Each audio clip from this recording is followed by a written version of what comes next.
What is your biggest takeaway here, Caroline? There's a lot of talk, of course, about DeepSeek in the earnings calls that we've heard thus far. And both of them, Satya and Mark, had positive things to say about DeepSeek. Look, they're trying to find the silver linings to all of this. Microsoft going as far as to be actually offering R1, the model within its AI foundry, if you want to be going on to Azure and actually developing that model yourself. But Azure was the weak point for Microsoft, and that's why they still have to spend.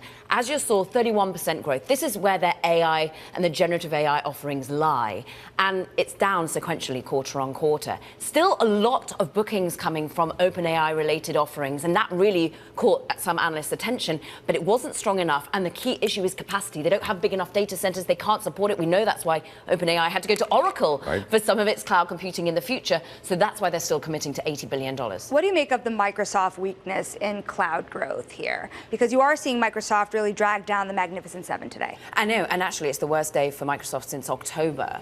So a significant drop. We're now at the lowest since November. They actually beat on their fiscal second quarter. They actually saw 12% growth in revenue. They saw earnings on the upside, but it really was the fact that the Azure within that wasn't living up to expectations. So Amy Hood talking about discipline as well. So I think that was sort of injected there. Look, we're spending, but we're spending wisely. Meta on the other side is saying, we are committing to spend and spend big because we want to be the #1 open source model in the United States. He's going all in on AI.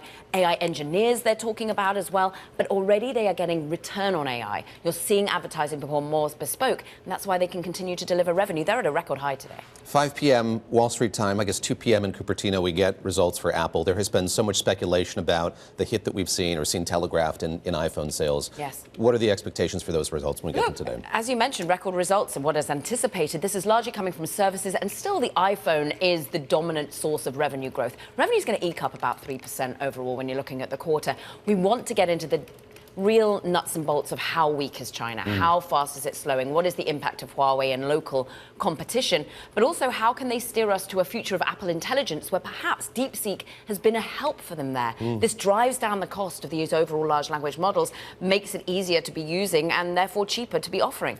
I think Apple's going to be a key one overall for whether or not we've still got that resilience in the AI offering and whether they can play catch up.